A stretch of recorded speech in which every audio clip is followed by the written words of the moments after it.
سورہ شعراء آیت 216 اعوذ باللہ السمیع العلیم من الشیطان الرجیم بسم اللہ الرحمن الرحیم فَإِن پھر اگر عَصَوْکَ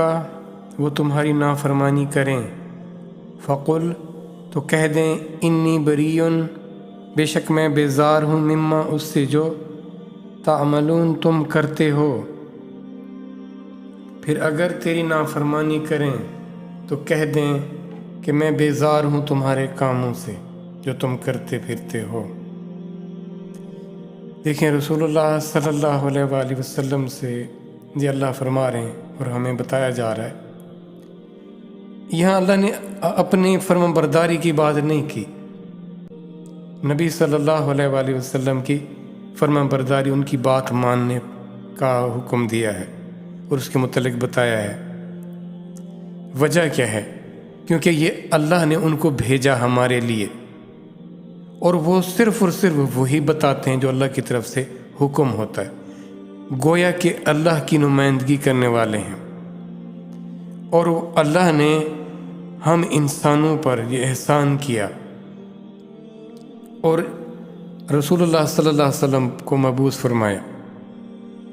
دیکھیں یہ آسانی ہے نا انسانوں کے لیے کہ کوئی ان کو عمل کر کے دکھائے، کیونکہ انسانوں کے اپنے اپنے ان کی ہیں مسائل ہیں، ان کی ریسٹرکشنز ہیں، تو ان کی ایک اپنی ٹون ہوتی ہے، تو اس کے مطابق کوئی بتائے کر کے دکھائے۔ اگر کسی فرشتے کو بھیجا جاتا تو انسان کہتے کہ دیکھو ہماری فیلنگ، احساسات یا جو ہمارے مسائل ہیں وہ فرشتوں کے تو نہیں ہو سکتے، تو کوئی انسان، ہم تو انسان ہیں، ہم کیا کریں، ہم کس کو فالو کریں،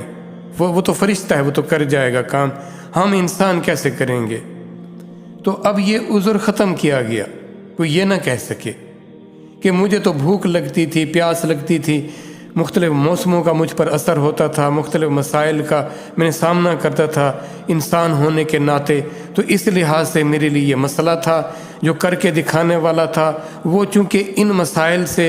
وہ آزاد تھا اس لیے وہ کر گیا، اب چونکہ میں ان مسائل کا شکار ہونے والا ہوں تو میں یہ کر نہیں سکتا، تو یہ عذر ختم کر دیا گیا۔ اب یہ اگر آپ کی نافرمانی کرتے ہیں تو پھر ان سے کہہ دیں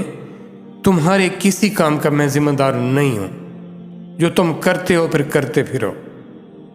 پھر اس کی جو سزا ہے یا اس کی جزا ہے، پھر اس سے میں بیزار ہوں،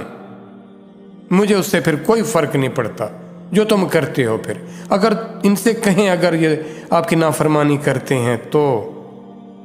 میں آپ سب نے سنا ہوگا شفاعت کے متعلق رسول اللہ صلی اللہ علیہ وسلم شفاعت فرمائیں گے۔ اب ذرا اس کنسیپٹ کو سمجھیں، آپ کسی قافلے کے اندر شامل ہی نہیں۔ دیکھیں ایک قافلہ ہوتا ہے نا، وہ کسی سفر پر جاتا ہے تو اس کا ایک سردار یا امیر مقرر کیا جاتا ہے، اب وہ اس امیر کی یہ ذمہ داری ہوتی ہے کہ وہ قافلے والوں کا خیال رکھے اور ان کو باحفاظت اس منزل تک پہنچا دے، اب اس کو اس لیے امیر بنایا جاتا ہے۔ اب آپ یہ اللہ اور اس کے رسول صلی اللہ علیہ وآلہ وسلم کی تابعداری کرنے والا جو قافلہ ہے، جو جماعت ہے، جو لوگ ہیں، جو ایک امت ہے، اگر آپ اس کے اندر شامل ہونا ہی پسند نہ کریں تو پھر آپ سوچیں وہ شفاعت والا، وہ جو آپ میں سب اس کی ایک امید لگا کے بیٹھے ہوئے ہیں، وہ کیسے ممکن ہو سکتی ہے؟ جبکہ اللہ یہاں یہ اعلان فرما رہے ہیں، ان سے آپ کہہ دیں کہ میں بری و ذمہ ہوں، پھر میں ان سے بیزار ہوں، تمہارے کاموں سے، تمہارے معاملات سے میں بیزار ہوں۔